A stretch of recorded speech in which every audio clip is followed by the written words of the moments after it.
now tomorrow, and I'm going to start a distillation with a proper wash. Unfortunately, it's not such a brilliant day, and it could maybe rain later on. But I'm keen. I'll give it a go and see what happens. That's one of my first washes. I label them so that I know what goes into them, and if I've itemized stuff and temperatures and keep a journal, so if something works particularly well, then I can repeat it, hopefully. This one I won't want to. It's just a sort of partial grain conversion moonshine. It's got a lot of dextrose sugar in there, and I've got its brother sitting inside as well, so I'm imagining it's going to take 2 of those to fill that still pot there. And I'll set it all up and get it cooking and show you. Got it all set up and running now. There's about 40 litres of wash in the kettle here. Comes up to just around this level here. That's about what, 8 gallons, I think. Get the gas firing away into there. I've moved everything around the back of the house today because it's a little more sheltered. Just as well I made my still table so damn portable. But got it all around here. The front of the house is starting to blow a gale. Condensers starting to fill up with water there. Got my parrot and my alchemimeter. I won't need those for quite a little while yet. And I got my hoses running around here, my inlet for the condenser, and then my drain back out to the drain around the back of the house. So temperature's gone from 15 degrees up to 45. It's actually climbing quite quickly now. It took off very, very slowly. I've got my container down here to catch my 4 shots when they start coming off there. Shouldn't be too far away. Wow, 25 degrees or so.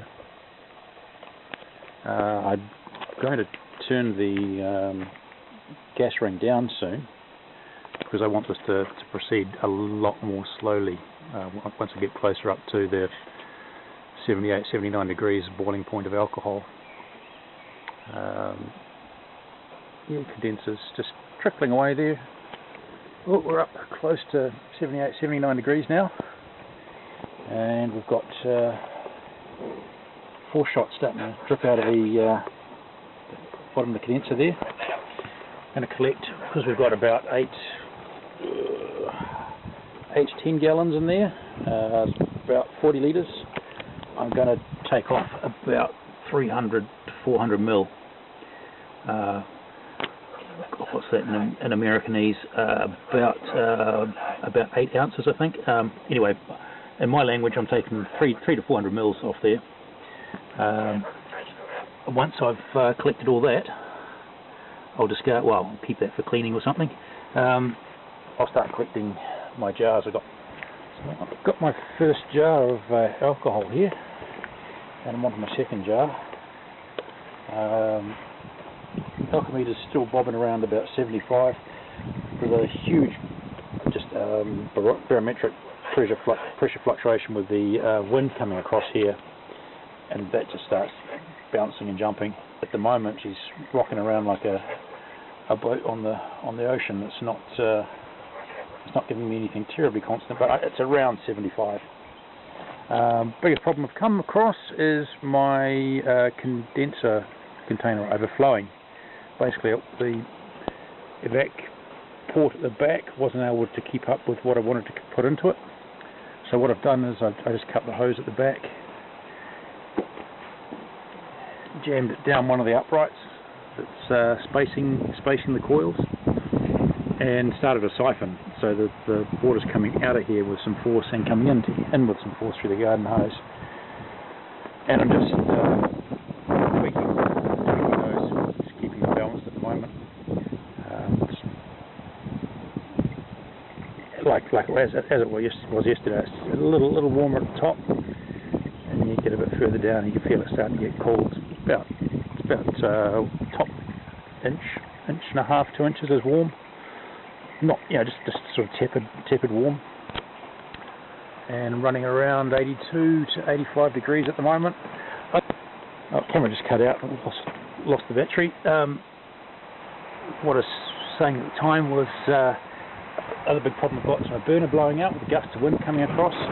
When it does, you notice this just crank right back, 60, it's back at 60 degrees before you know it. And you know straight away because if I'm watching the parrot and the jar, the liquor outlet trickle just dries up straight away. Yeah, so two big problems I've encountered. I'll get workarounds to make a shroud for this at some stage. It's been about 5 hours since I set up, got the stove cooking and everything. I've done a really slow run. I've got 6 jars. I'm on to my 7th. It's well into the tails. The last one came out at 55 according to the alchemimeter. 55% by volume. That'll be down to here. We're about 55 still running there. We're up to 90 degrees Celsius. Right into the tails. It's cool. It's working like it possibly should. I'll be marking the jars as they come off in order, and then just putting a small notation of the alcohol by volume as I took the jar out. So that's the last alcohol by volume count off the alchemimeter as the jar was sealed up. Okay.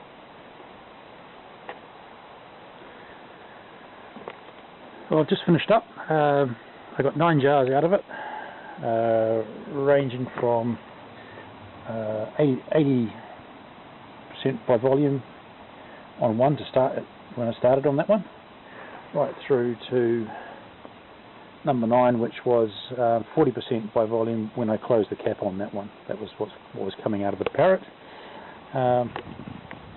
Quite odd too. The second and third jar have a slight discoloration to them, or a slight sort of creamy or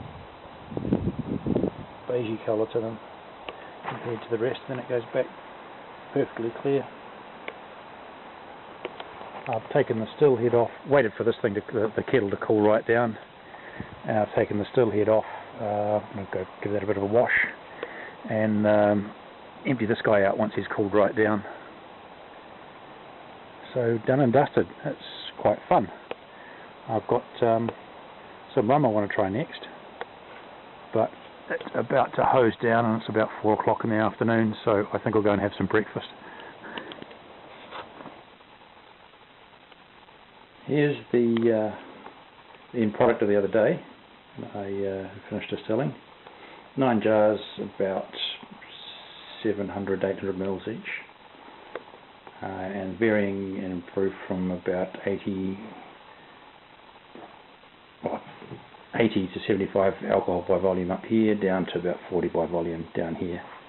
So what I have to do now is make the cut, decide what I don't want in there, and then dilute the rest back to something that's drinkable.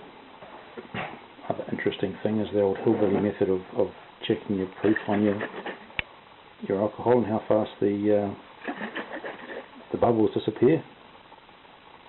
That was 80 proof. Oh, sorry, that was 80 by volume, so 160 proof. That's not too far off it either. That's 70 by volume.